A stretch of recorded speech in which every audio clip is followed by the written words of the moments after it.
Boa noite, paz seja com todos. Amém, irmãos? Eu posso dizer para vocês assim que o meu coração, ele está queimando. Amém? Semana passada o pastor João Paulo me convidou para trazer uma palavra. Falei, deixa mais para frente. Ele já me convidou no meado da tarde. E eu não tinha até então nada assim de Deus no meu espírito. E eu sou uma pessoa assim, irmãos, não sei se é da chamada, mas eu gosto muito de, assim, Deus me trazer a palavra por inspiração ou revelação e falar, você vai pregar isso, né? E se não vem aquela inspiração, eu subo e não consigo pregar nada, né? Eu falo, não falo nada com nada, né? E aí, no final da semana para cá, Deus começou a trazer a palavra para mim, começou a falar comigo. E eu disse, mas Senhor, eu já preguei essa palavra algumas vezes na igreja. E Deus falou assim para mim, não é questão de você pregar ou deixar de pregar. A questão é que essa palavra vocês precisam viver. Você está vivendo na íntegra essa palavra? Você tem visto a minha igreja viver isso na íntegra ainda? Com tanto conhecimento sobre esta mesma palavra, eu queria um pouquinho mais agudo. Estou tendo que falar muito em cima aqui. Estou sem retorno, eu acho. Então, aí, eu falei, tudo bem, Senhor. E quando o pastor Irineu esteve pregando aqui, eu saí daqui e fui para casa. E eu falava em línguas e não parava de falar em línguas. Eu entrei na internet e não parava de falar em línguas. E aí eu comecei a ler e meditar nessa palavra que Deus já estava falando comigo. E fui dormir, era umas 4h20 da manhã, orando e meditando nessa palavra. E essa palavra tem me consumido nesses últimos dias, nessa semana. Eu gostaria que você abrisse comigo lá em Judas, capítulo 1.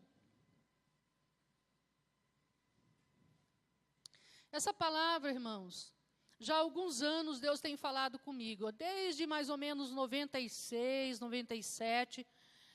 Eu ouvi uma pregação, acho que umas 2 vezes, referindo-se ao versículo 20, sobre a edificação pessoal do pastor David Roberts.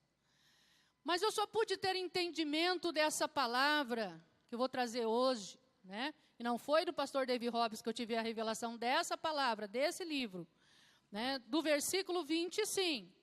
Mas orando em línguas e meditando nessa palavra muito tempo, muitos anos, Deus abriu o meu entendimento para ministrar algumas coisas para mim sobre o livro de Judas, amém? Então eu gostaria que você ficasse em pé, em reverência à palavra, e a gente vai ler aqui do versículo, nós vamos ler um em diante, nós vamos ler ele todo, né? Vamos ler o texto, o seu contexto para nós entendermos, amém? Judas, quem achou diz amém. Antes do Apocalipse. Judas, servo de Jesus Cristo. Ainda está baixo, Michele. Está muito grave. Eu estou sem retorno, então. Estou sem retorno, né? Judas, servo de Jesus Cristo, irmão de Tiago. Aos que foram chamados, amados por Deus Pai e guardados por Jesus Cristo. Misericórdia, paz e amor lhes sejam multiplicados. Amados, embora estivesse muito ansioso por lhes escrever acerca da salvação que compartilhamos, senti que era necessário escrever-lhes insistindo que batalhassem pela fé de uma vez por todas confiada aos santos. Pois certos homens, cuja condenação já está sentenciada há muito tempo, infiltrando-se dissimuladamente no meio de vocês, e estes são ímpios e transformam a graça de nosso Deus em libertinagem e negam a Jesus Cristo, nosso único soberano e Senhor. Embora vocês já tenham conhecimento de tudo isso, quero lembrar-lhes que o Senhor libertou um povo do Egito, mas posteriormente destruiu o financeiro. E quanto aos anjos que não conservaram sua posição e autoridade para abandonarem sua própria morada, ele os tem guardado presos em correntes eternas para o juízo do grande dia. De modo semelhante a este Sodoma e Gomorra, as cidades em redor se entregaram à imoralidade e relações sexuais antinaturais. Estando sob o castigo do fogo eterno, eles servem de exemplo. Da mesma forma, estes sonhadores contaminam o próprio corpo, rejeitam as autoridades e difamam os seres celestiais. Contudo, nem mesmo o arcanjo Miguel, quando estava disputando com o diabo acerca do corpo de Moisés, ousou fazer acusação injuriosa contra ele. Mas disse o Senhor: o repreenda. Todavia estes tais difamam tudo o que não entendem e as coisas que entendem por instinto. Como animais irracionais, essas mesmas coisas se corrompem. Ai deles, pois seguiram o caminho de Caim, buscando lucro, caíram no erro de Balaão e foram destruídos na rebelião de Corá. Agora vai comigo lá no versículo 20. Né? Vamos cortar aqui e vamos para o versículo 20.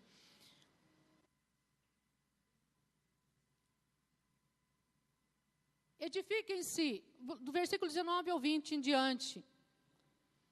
Estes são os que causam divisões entre vocês, os quais seguem a tendência da sua própria alma e não têm o Espírito.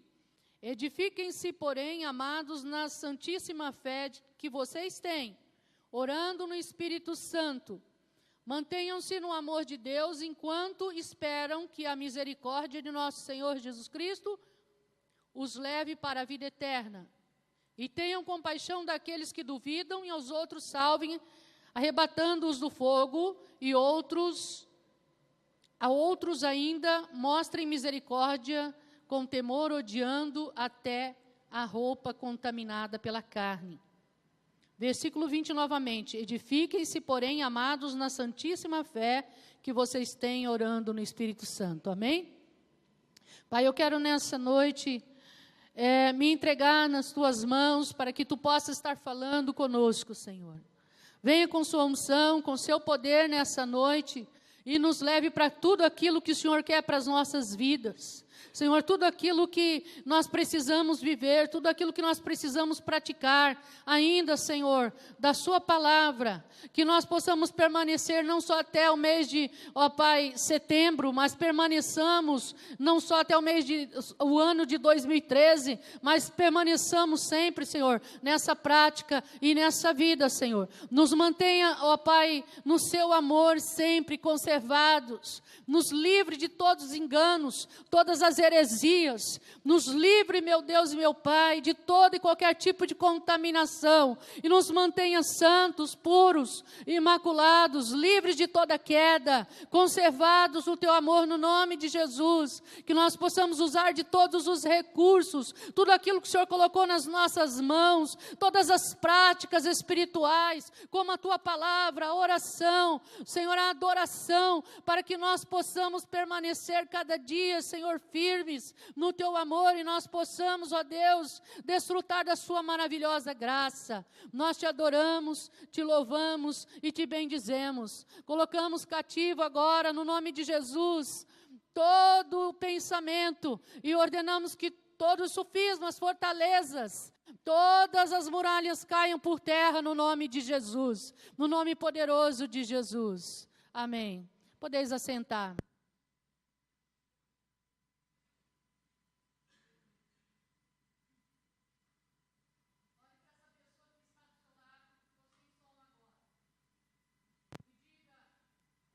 A vida é feita.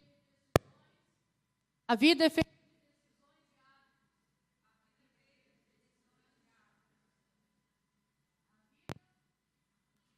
É feita de decisões e hábitos. Amém? Quem foi que disse isso? Quem se lembra? Pastor Irineu, o dia que ele pregou. Amém? A vida é feita de decisões e hábitos. O que faz a diferença é ouvir a Deus e praticar. Amém? Olhe para essa pessoa que está do seu lado e diga: o que faz a diferença é ouvir a Deus e praticar. Nós podemos ouvir a Deus sempre, podemos conhecer sempre e não praticarmos, né? Mas a vida, irmãos, nós sabemos que ela é feita de decisões. Todos os dias nós precisamos nos posicionar, tomar decisões. E nós temos hábitos que são necessários para a nossa vida. Amém? Eu gosto muito dessa passagem, desse livro de Judas, porque ele é um livro muito glorioso, ele nos ensina verdades profundas. Quem escreveu o livro de Judas provavelmente não foi o apóstolo, como muitos pensam, Judas. Foi o irmão de Jesus Cristo, Judas. Lá em Mateus capítulo... Eu gostaria que você fosse comigo lá, em Mateus, capítulo 13, versículo 55. Mateus, capítulo 13, versículo 55.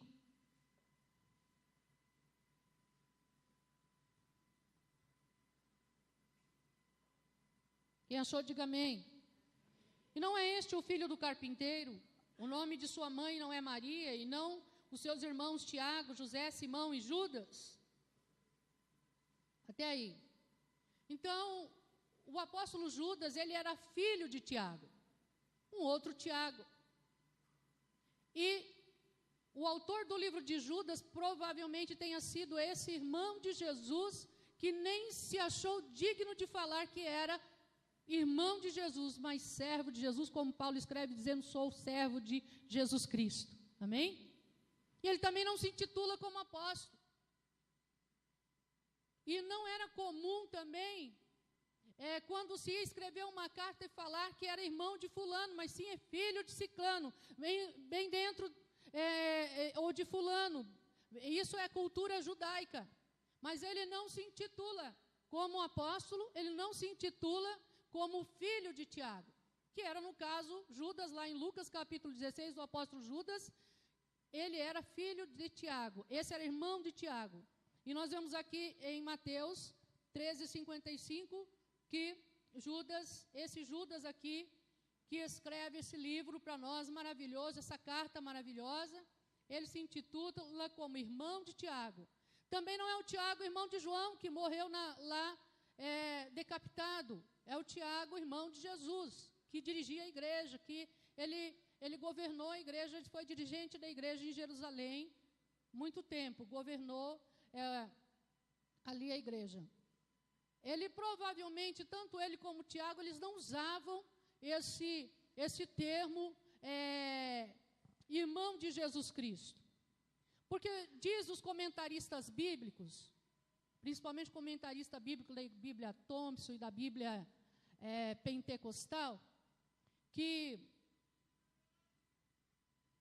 eles achavam melhor se intitular sem usar esse orgulho de dizer que era irmão de Jesus. E tem comentaristas que falam ainda que ele não usaria, muitos dos irmãos de Jesus não creram em Jesus quando ele estava em vida. Passaram a crer depois e foram poderosamente usados por Deus depois, mas eles não ousavam falar que eram irmãos de Jesus por isso. Amém? Porque antes não criam. Mas é mais provável que eles se intitulassem como servo, como apóstolo. Paulo também se intitulava servo de Jesus Cristo. Amém? Mas pelas evidências bíblicas, tudo consta que era irmão de Jesus. Esse Judas escreveu o livro de Judas. Interessante que ele começa o livro, e ele deve ter escrito por volta de 65 do tempo de Cristo a 80 do tempo de Jesus. Nada indica que essa carta ela foi escrita depois, do tempo dos apóstolos, do tempo de Jesus.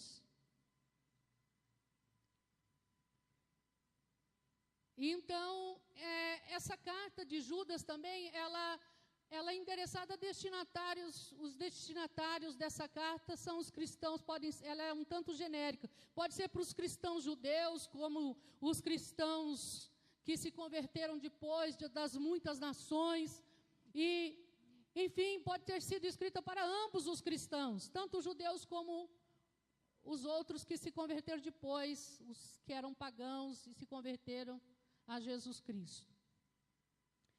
Mas, na verdade, nós sabemos que essa carta serve para nós hoje. Amém? Porque a verdade, o ensino que essa carta traz, ela é de uma profundidade, é de uma coisa muito preciosa que não serve só para os cristãos de antigamente, mas para os cristãos de hoje também. E por que Judas ele escreveu essa carta? Ele começa a carta de Judas dizendo assim: amados, embora eu tivesse muito ansioso, ele fala que ele estava ansioso para escrever para aqueles irmãos. Também não fala aonde esses irmãos estavam, onde essa igreja estava, provavelmente eram dispersos. Amém? Nós falamos aos cristãos dispersos. E ele escreveu à igreja, sem título, sem lugar.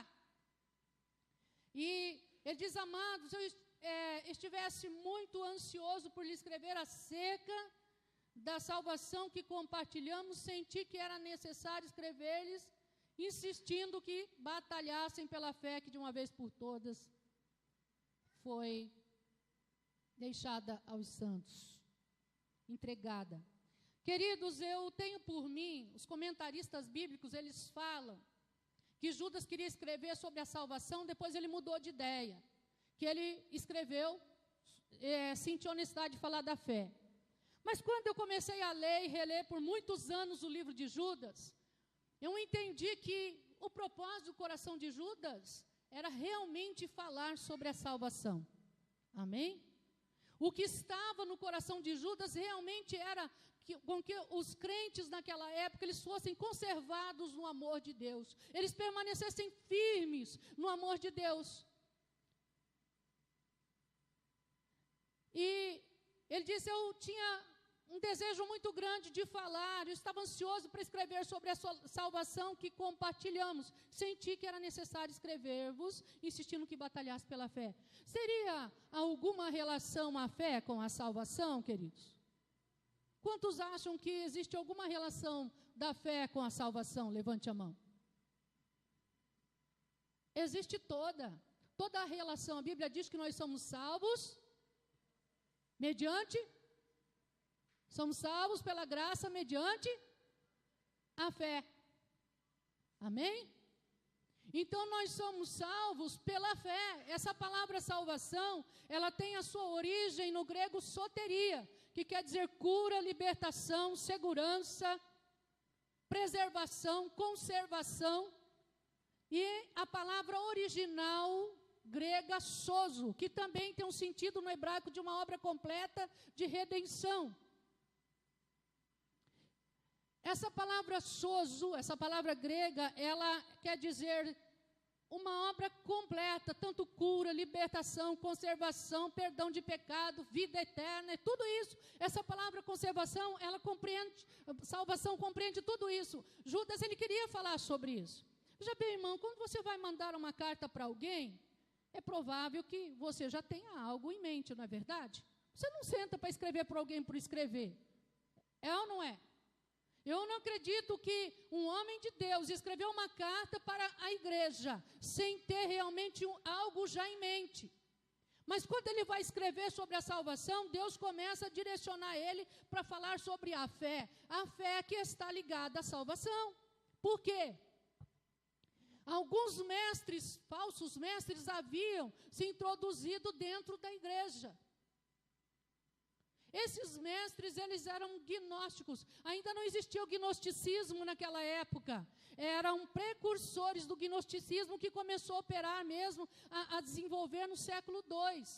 Quando começou a entrar a cultura grega, começou aí também imperar o Império Romano, e aí com força veio o gnosticismo.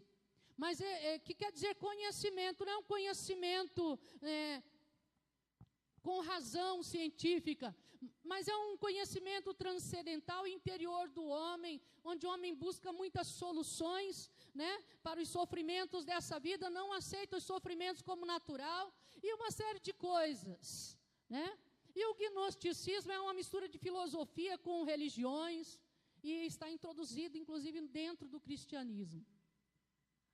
E Judas, ele começou a se preocupar com a salvação, com a conservação dos cristãos no amor de Deus.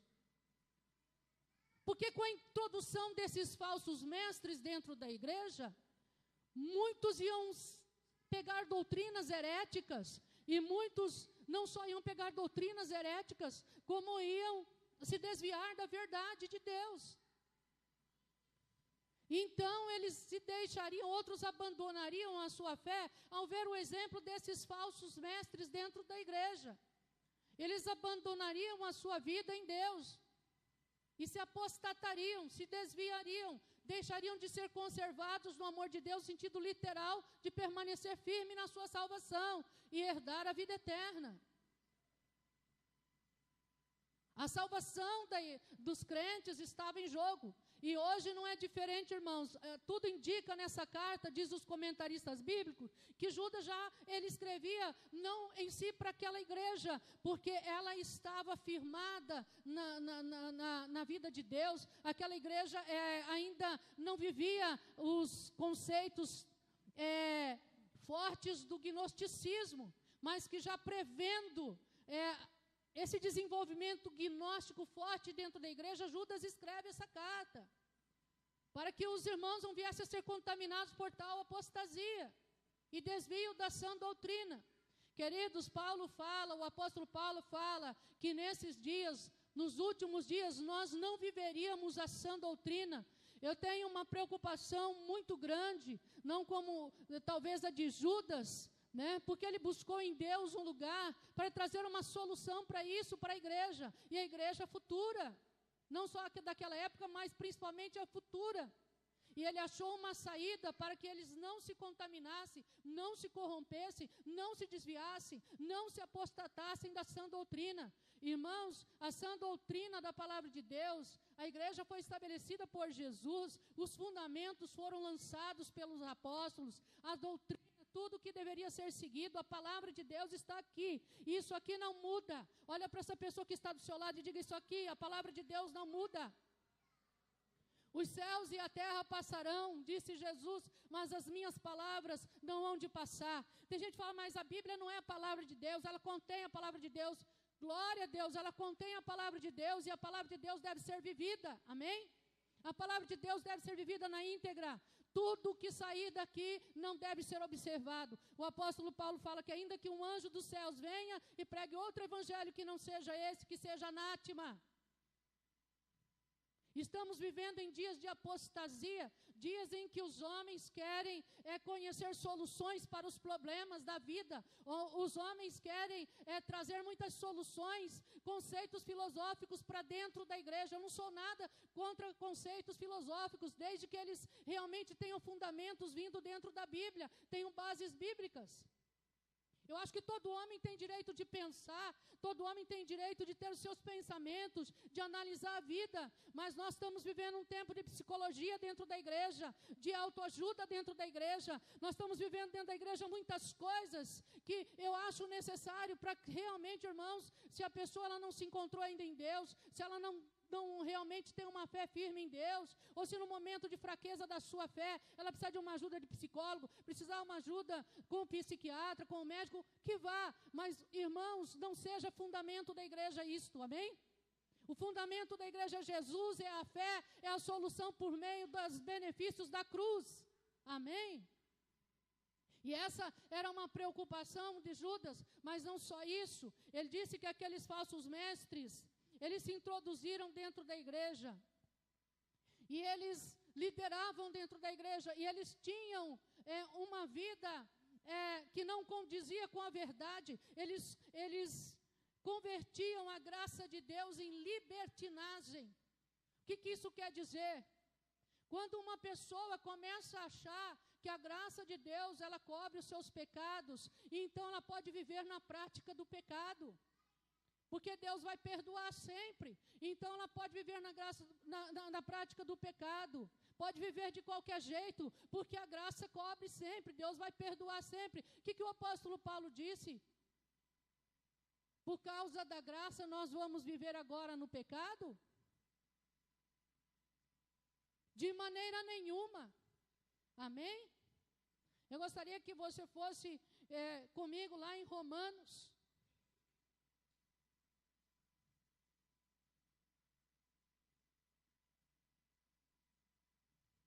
Capítulo 6.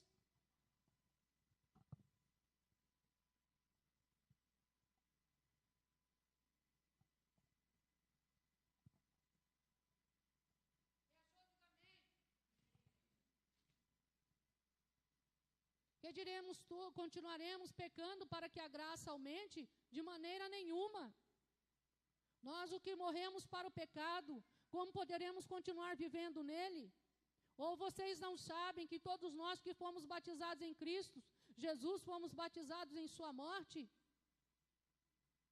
Portanto, fomos sepultados com ele na morte por meio do batismo, a fim de que assim como Cristo foi ressuscitado dos mortos mediante a glória do Pai, também nós vivamos uma vida nova. Amém? João disse também que aquele que é nascido de Deus não peca, em 1 João capítulo 5, mas depois lá em João, 1 João capítulo 1 e 2, ele fala também sobre isso, que nós, se falarmos que não pecamos, mentimos, fazemos mentiroso, e que se nós confessarmos nossos pecados, Deus é fiel e justo para perdoar os pecados e purificar de toda injustiça. O que João está falando com isso, então? Se uma hora ele diz que não pode pecar, outra hora ele fala que peca, o que é isso? Ele está querendo dizer literalmente, é viver entregados na prática do pecado, irmão. Amém? Aquele que é da luz, não vive nas trevas. Amém? Então jamais podemos converter a graça de Deus em libertinagem. Os falsos mestres, os gnósticos que entraram dentro da igreja, eles estavam convertendo a graça de Deus em libertinagem, viviam na prática do pecado, dizendo que a graça cobria tudo. Os falsos mestres introduziram na igreja, conforme Judas disse, e Judas dá algumas características desses falsos mestres. Interessante, que ele diz assim, sobre esses falsos mestres, ele fala assim, estes são manchas sem água. Hã? Não entendi. Pode falar? Manchas nas vossas festas. Vamos lá em Judas novamente, né?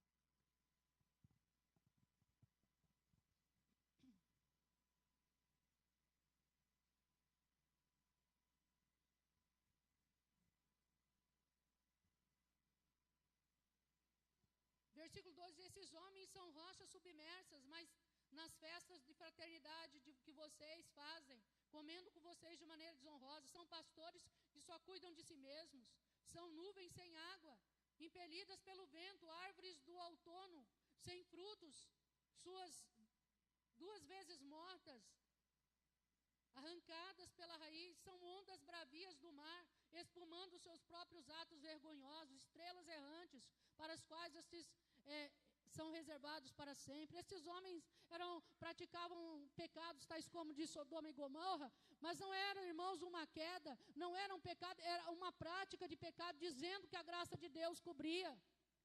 Amém? Uma coisa é uma pessoa errar, uma pessoa cair, uma pessoa adulterar, uma pessoa matar, uma pessoa roubar.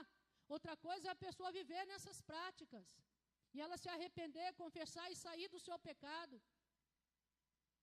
Dentro da igreja, muitas vezes, nós vemos que uma pessoa cai, ela adultera, ela comete um pecado, mas ela se arrepende, ela confessa, ela sai, não vive na prática do pecado, porque ele é nascido de Deus, ele não consegue viver na prática do pecado, ele não é da sujeira.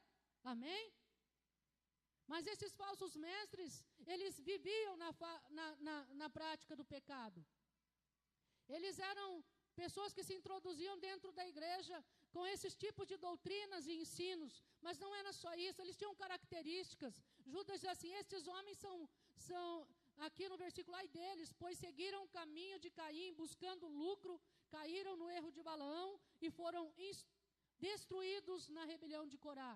Isso nos faz identificá-los. Amém? Prática de pecado, características, mercenários como Balaão, que era um falso profeta.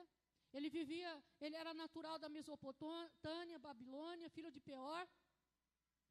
E ele negociava seus dons, praticava feitiçaria, idolatria. Quando eles saíram do Egito, estavam indo para Canaã. E Deus impediu ele algumas vezes, falou para ele não ir. Ele sabia que não podia, ele não podia amaldiçoar o povo de Deus, mas ele tinha uma doutrina. Que doutrina é essa? Lá em Apocalipse fala a doutrina de Balaão. Gostaria que você fosse lá, Apocalipse 2.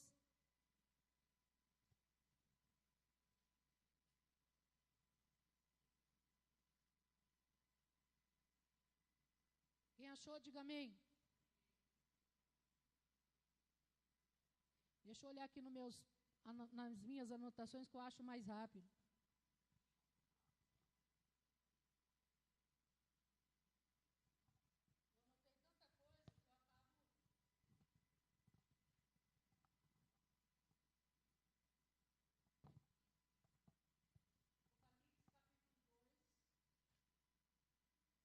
Versículo 14.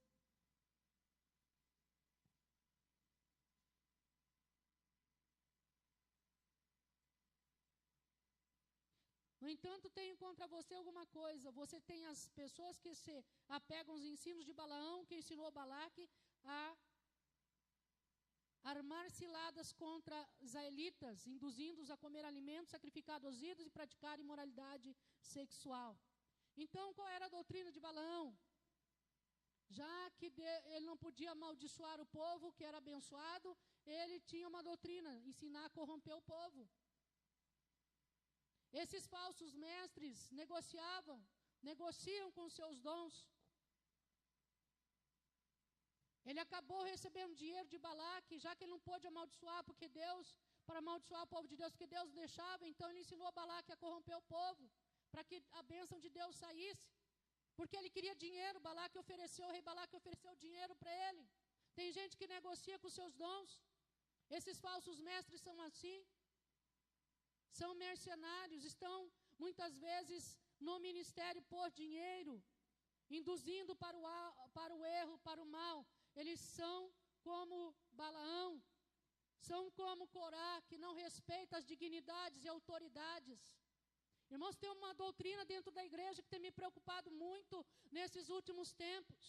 Há uns anos atrás eu ouvi muito isso, e eu cheguei a escrever uma cartinha escrita autoridade e submissão de ensino sobre autoridade e submissão. Muitas vezes nós erramos, mas nós temos que nos arrepender e temos que entender que as autoridades estabelecidas por Deus, elas são ungidas, colocadas por Deus sobre nós, e nós temos que respeitá-las, amém? Nós temos que obedecer dentro da verdade. A obediência, ela é limitada, mas a submissão, ela é ilimitada, amém? Pedro, quando o Sinédrio chegou, eram autoridades eclesiásticas da época e políticas da época. Chegou perante ele e disse, não vamos falar mais de Jesus? Falou, não podemos deixar de falar daquilo que temos visto e ouvido, porque aquelas autoridades estavam contra a autoridade direta de Deus. Nabucodonosor mandou Ananias, Misael e Azarias se prostrar diante da estátua de ouro para adorá-la. Era idolatria, aquela autoridade estava fora da autoridade direta de Deus. Eles não deixaram de ser submissos, estavam ali, não afrontaram aquela autoridade, só não puderam obedecer no erro. Mas nós temos que obedecer dentro da verdade e ser submissos sempre, amém? Diga ser submisso sempre. Estar diante da autoridade, respeitar como reconhecida. O que mais me admira nesses dias é que tem uma doutrina dentro da igreja dizendo assim, ó, todo mundo é ungido por Deus. A Bíblia diz que a unção de Deus está em nós. Jesus disse que aquele que quiser ser o primeiro tem que ser o último. E que entre nós todo mundo tem que servir um ao outro, é verdade. Mas cada um servindo dentro do lugar que Deus colocou, amém? Dentro do lugar que Deus colocou, e se Deus colocou alguém sobre você, obedeça, amém? Seja submisso. Corá não entendeu isso, era líder de louvor, chegou diante de Moisés dizendo, ó, chega de falar para nós sermos santos, que todo mundo é santo, mas Deus estabeleceu Moisés sobre ele. Veio a ira de Deus, os consumiu. A Bíblia diz que esses falsos mestres, eles não conhecem, dilaceram autoridades. Eles negociam com seus dons, eles vivem no pecado e vivem ensinando o povo a se corromper, amém? E sempre a graça como um sinal de que tudo cobre, vamos pecar. Esses falsos mestres também, irmãos, a Bíblia diz que eles também entraram pelo caminho de Caim, né? Qual foi o caminho de Caim, irmãos? De inveja, de ódio, que culminou no assassinato do seu irmão. Interessante que Deus disse para ele assim: Caim, pecado jaz à porta. Quando Deus viu que o coração dele estava se enchendo de inveja, o coração dele estava se enchendo de ódio pelo irmão, porque a oferta do irmão foi aceita perante Deus e a dele não. Deus falou: olha, o pecado jaz à porta, a você compete negar ele na sua vida ou entrar por esse caminho. Ele foi lá, deu lugar ao ódio, a inveja matou seu irmão no campo. E Deus depois chamou ele e disse: cadê seu irmão? Sei lá, não sou cuidador do meu irmão, eu sei lá de onde o meu irmão está. Tem uma frase que diz assim: quem não é cuidador do seu irmão é assassino dele. Olhe para essa pessoa que está do seu lado e diz: quem não é cuidador do seu irmão é assassino dele. Amém? Esse foi o caminho de Caim.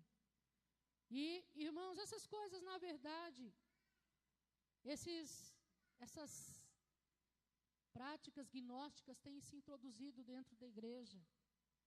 Esses falsos mestres gnósticos estão dentro da igreja hoje, mais do que nunca. E Judas, preocupado com isso, eu já vou terminar, Judas preocupado com isso, ele disse: irmãos, eu senti a necessidade, em vez de falar da salvação assim, senti a necessidade de falar para vocês exortar pela fé, exortar vocês a batalhar pela fé. Essa palavra batalhar, irmãos, no grego quer dizer epagonizomai. Olhe para essa pessoa que está do seu lado e diga: epagonizomai. Que quer dizer contender, travar uma luta diária em defesa da fé. Amém? Judas disse: eu senti a necessidade de exortar vocês a batalhar, a travar uma luta em defesa da fé de vocês diária. Eu senti a necessidade de falar para vocês contenderem pela fé de vocês. Contender, porque os falsos mestres estão aí, eles praticam essas coisas. Heresias estão entrando dentro da igreja. E vocês precisam contender, rejeitar essas coisas. Vocês precisam estar firmes na fé para serem mantidos, conservados no amor de Deus. Sabe como que vocês vão ser conservados no amor de Deus? Edificando sobre a vossa santíssima fé, orando no Espírito Santo. Mantendo conservados no amor de Deus, está lá em Judas.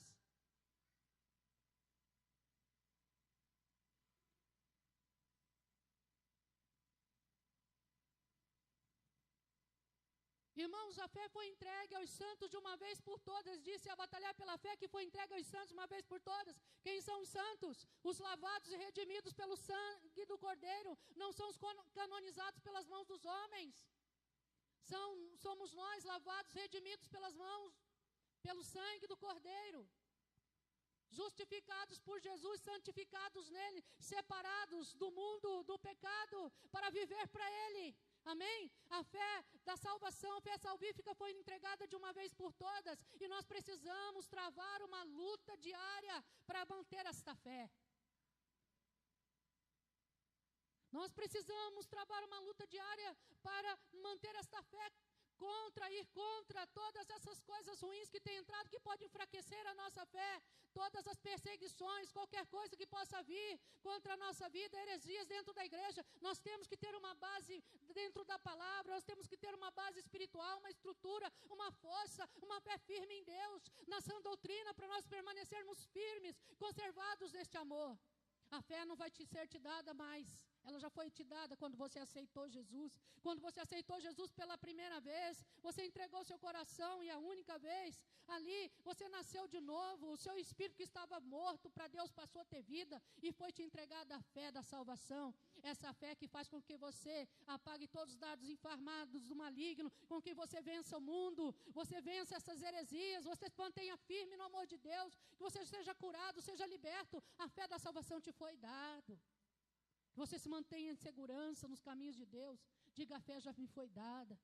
Porque será que Deus te chamaria do mundo e não te capacitaria para servir a Ele uma vida abundante?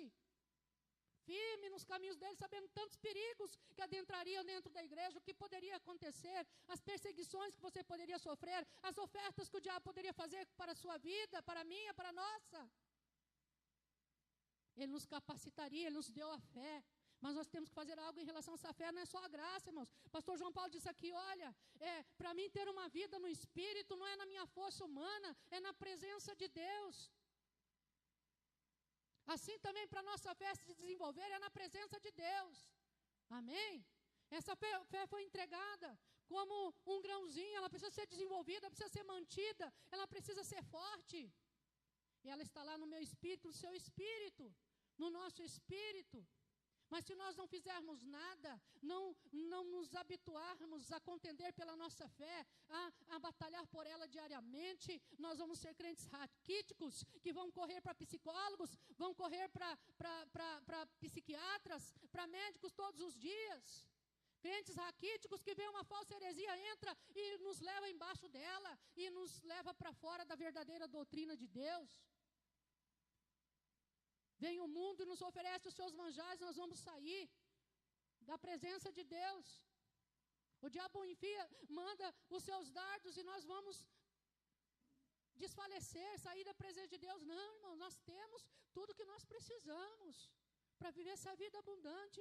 E Judas, ele fala como é que nós temos que batalhar. Lá em Judas capítulo 20, contra essas heresias, permanecer firme, detectando na sã doutrina, conservar o amor de Deus. Mas vós, amado, edificando sobre a vossa santíssima fé, orando no Espírito Santo. Amém?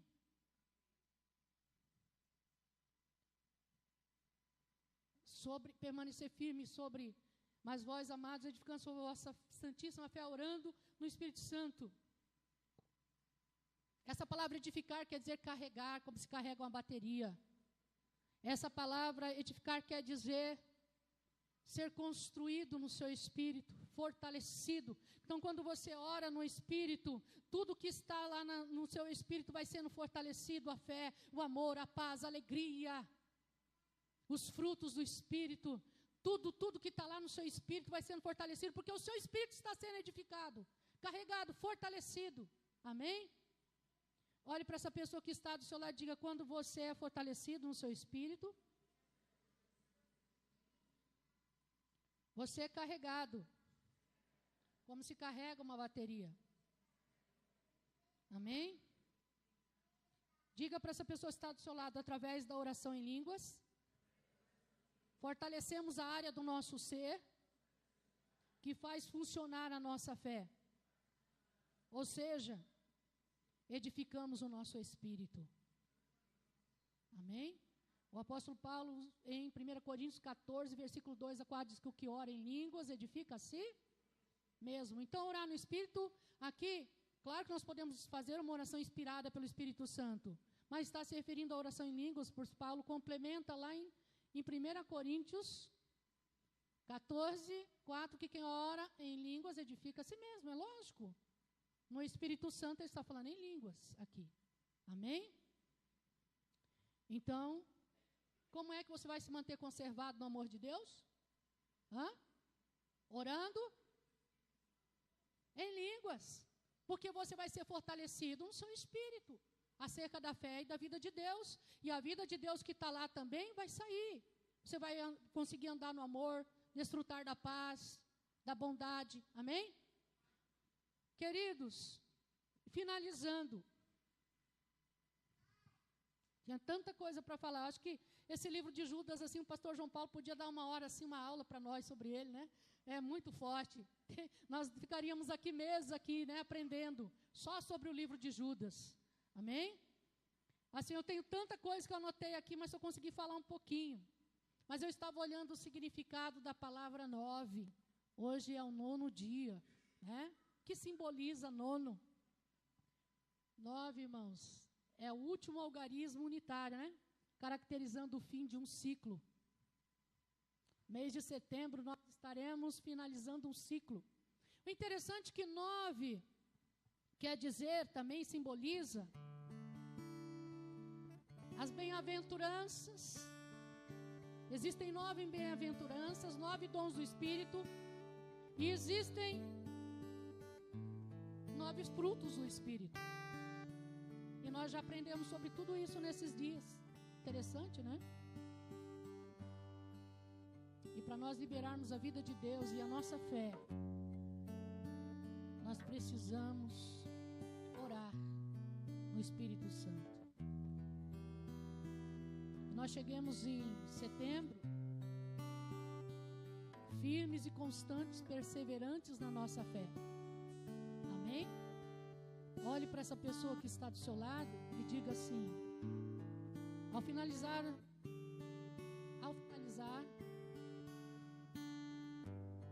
o que Deus quer finalizar na sua vida, no mês de setembro, que Ele possa achar fé, que nada possa destruir a sua fé, que a vida de Deus esteja firme, liberada, que você possa estar vivendo as bem-aventuranças nelas, andando na misericórdia, na bondade, né? E que você possa também estar cheio do Espírito Santo, fluindo no amor de Deus, fluindo no serviço na casa de Deus. E não é só em setembro, que nós possamos estar sempre, amém? Gostaria que você ficasse em pé.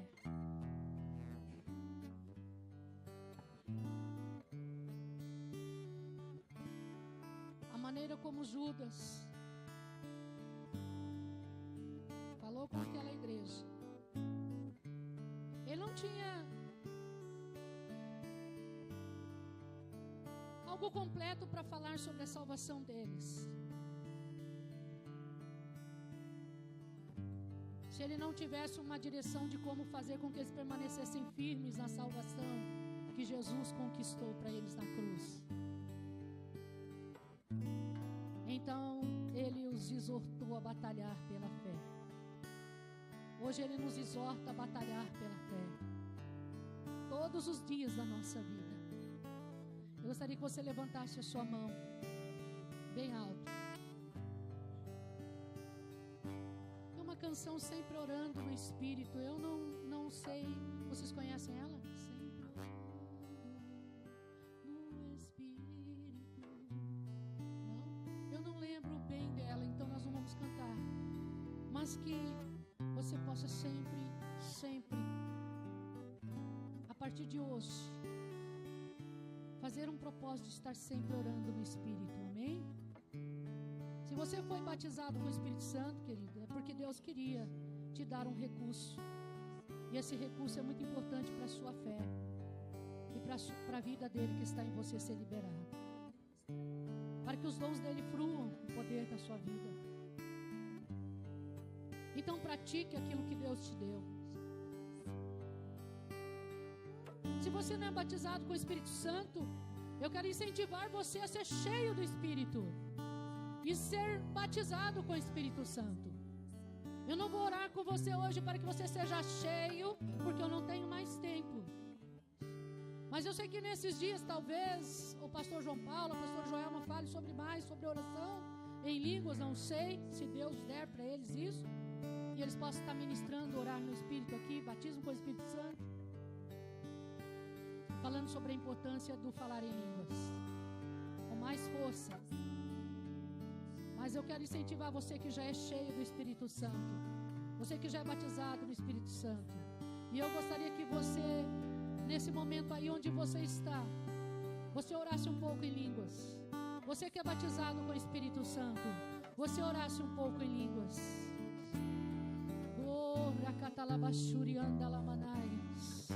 E você que não é batizado, busque ser batizado. Busque, é Jesus quem batiza, busque ser cheio.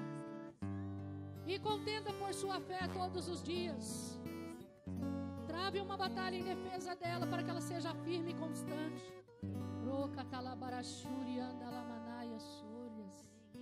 Pai, eu quero orar com a tua igreja. Eu quero te pedir que ela seja firme e constante, Senhor, na defesa da sua fé. Que ela lute diariamente por sua fé. e que ela seja uma igreja atuante, Senhor, na fé. Ela seja uma igreja cheia de fé.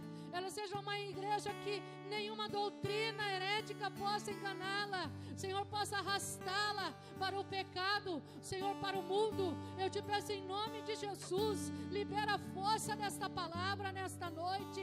Haja decisão, haja hábito, Senhor, de orar, haja prática de orar. Ó Pai, que esse recurso tão precioso que o Senhor deu, seja forte sobre nossas vidas, no nome de Jesus, no nome de Jesus.